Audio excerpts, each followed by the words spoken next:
안녕하십니까. 이동탄 신도시 바르다인병원의 병원장 오광준입니다. 오늘 내용은 지난번에 왜 전 다리가 아픈데 허리 문제라고 하죠? 이거하고도 연관이 있거나 또는 같이 연속해서 들었으면 하는 주제입니다. 의사들도 가장 좀 혼동스럽고 환자분들도 좀 의사한테 속 시원하게 말 듣지 못하는 게 종아리 통증. 자, 종아리 통증이 있을 때 몇 군데 병원을 다녔을 때마다 의사들 얘기가 다르거든요. 그래서 오늘 한번 정리를 해보겠습니다. 원장님, 종아리 통증의 원인에는 여러 가지가 있다고 하던데요. 어떠한 원인들이 있나요? 제일 흔한 거 1번입니다. 근막 통증, 근육통입니다. 이게 가장 흔해요. 두 번째, 혈액순환의 문제, 즉 하지정맥류. 여러분들도 보면 하지정맥류가 아닌가 이렇게 의심해서 오시는 분들도 있거든요. 맞습니다. 그것도 종아리 통증의 원인이죠. 세 번째, 허리 디스크의 문제. 그러니까 허리 척추신경이 눌려서 종아리 통증이 오는 경우가 있죠. 네 번째, 족부질환, 족저근막염, 아킬레스 힘줄염. 그런 것 때문에 종아리 통증이 오는 경우가 있죠. 마지막은요, 이거는 좀 구분하기 쉬워요. 종아리 근육이 파열되는 경우. 운동하다가 뚝 하는 느낌이 났어요. 다쳤어요. 그래서 근육이 파열되거나 또는 아킬레스 힘줄염 근처가 좀 늘어났거나 이런 외상. 그래서 마지막 외상은 이제 환자분이 다쳐서 갑작스럽게 생기면 그거는 초음파 검사나 MRI 검사로 충분히 구분이 가능하니까요. 첫 번째, 근육 통증, 근막 통증. 이게 가장 흔합니다. 그래서 환자분들을 진찰할 때 준비 운동 없이 갑자기 운동을 했다거나 다치지는 않은 거죠. 그 다음에 운동을 무리하게 했다거나 그랬을 때는 가장 먼저 근육통, 근막 통증을 의심해 보는 게 순서입니다. 그래서 그럴 때 치료법은 뭐냐? 스트레칭이죠. 스트레칭 또는 물리치료 또는 휴식, 그 다음에 근육이완제, 진통소염제 같은 약물치료. 물론 가장 흔한 종아리 통증의 원인이기도 합니다. 여러분들 알고 계시고요. 원장님, 종아리 통증이 발바닥부터 오는 경우랑 엉덩이부터 통증이 오는 이유가 틀리다는데 구분 방법이 있나요? 하지정맥류, 그 다음에 척추신경 때문에 생기는 종아리 통증은 구분을 좀 해주셨으면 좋겠어요. 제가 그거는 같이 설명을 드리면 뭐냐면, 하지정맥류는요, 우선 직업적으로 오래 서 있거나 그런 환자분들한테 많이 생기거든요. 하지정맥류하고 디스크하고의 차이점이 뭐냐? 하지정맥류는 쉬어도 증상이 나타납니다. 그러나 디스크 같은 경우는 쉬면, 앉아 있으면 증상이 덜해집니다. 그걸 가지고 구분할 수가 있어요. 또는 초음파 검사를 통해서 정맥이 저류되는 현상을 확인할 수 있거든요. 또 하나 구분할 수 있는 포인트는 뭐냐면요. 신경에 의해서 종아리 통증이 나타날 때는 어떻게 될까요?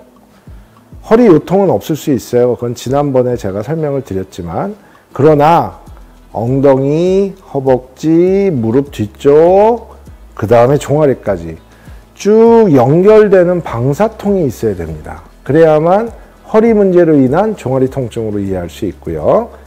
근막 통증, 근육통이 가장 흔하다고 그랬잖아요. 그것도 역시 마찬가지로 엉덩이, 허벅지, 무릎, 종아리로 이어지는 방사통이 없습니다. 정맥류, 하지정맥류도 이렇게 엉덩이, 무릎, 종아리까지 이어가는 방사통이 없고요. 그걸로 이제 구분하시면 되고요. 말씀드린 것처럼 위에서부터 내려오는 증상일 때는 허리 신경이 눌려서 생기는 종아리 통증으로 이해하시는 게 좋고요. 그런 것이 없이 종아리만 아프다. 그러면 가장 흔한 게 근막 통증, 근육통이고요. 또 하지정맥류는 오래 서 있는 직업력이 있다던가 가만히 있어도 아프다. 이 혈액의 저류 때문에 그렇거든요. 오히려 쉬면 더 아프다. 저린다, 뭉친다. 그럼 하지정맥류를 의심해 봐야 됩니다. 그 다음에 제가 네 번째 뭐라고 그랬죠? 족부질환, 족저근막염, 아킬레스 힘줄염이 있을 때는 허리로부터 내려오는 종아리 통증하고 다릅니다. 밑에서부터 위로 올라가요. 다시 말해서 발바닥이 아프면서 발 뒤꿈치, 종아리 쪽으로 통증이 있어요. 또는 발 뒤꿈치가 아프면서 오래 걸었고 났더니 발 뒤꿈치가 아프면서 종아리 위쪽으로 통증이 뻗쳐요. 그러니까 허리 디스크처럼 위에서 내려오는 게 아니라 아래에서 올라가는 거죠. 그렇게 족부 질환. 그러면서 발바닥이 아프거나 발 뒤꿈치가 아픈 통증의 부위가 확연히 다르죠. 그러면서 종아리가 아플 때는 족부 질환으로 인한 종아리 통증으로 이해하시면 되겠습니다. 자, 그러면 한번 정리를 해볼까요? 엉덩이, 허벅지, 무릎, 종아리까지 이어지는 방사통이 있을 때는 허리신경, 허리가 아프지 않더라 하더라도요, 허리신경으로 인한 종아리 통증, 그러니까 신경의 문제로 인한 종아리 통증으로 이해하시는 게 맞고요. 오래 서 있는 직업력이라든가 오히려 쉬면 더 아프다.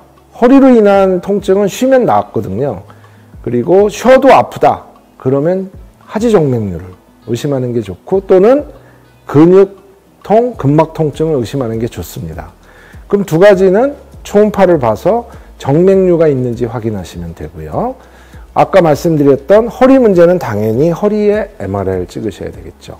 자, 반대로 발바닥, 발뒤꿈치, 아킬레스 쪽에서부터 위로 올라오는 종아리 통증이다.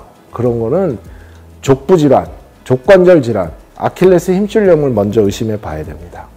밑에서부터 올라오는 거죠. 그때는 초음파를 통해서 아킬레스 힘줄염에 염증이 있는지 또는 족저근막염에 염증이 있는지를 보시면 됩니다. 마지막은 제가 구분이 쉽다고 그랬죠. 운동하다가 뚝소리가 나서 너무 아파요, 걷지 못해요, 이런 외상력이 있으신 분들은 종아리 근육의 파열을 의심하면 됩니다. 저도 종아리 통증에 오시는 분들한테는 제일 먼저 자세하게 병력을 들어보는 것부터 생각을 하고, 그것부터 시작을 하고요. 잘 들어보려고 합니다. 위에서부터 내려오는 건지, 아래에서부터 올라가는 건지, 또는 직업력이 뭐가 있는지, 또는 종아리 쪽에 다친 적이 있는지, 또는 종아리 쪽에 초음파 검사가 필요한지, 단순히 근육통이나 근막 통증처럼 어떤 운동을 과하게 해서 생기는 것은 아닌지, 이렇게 하나씩 따져가면 종아리 통증 어렵지 않고요, 헷갈리지 않고요. 그렇지만 꼭 주목해야 될 증상은 맞습니다. 도움이 됐으면 바라겠습니다. 안녕히 계십시오.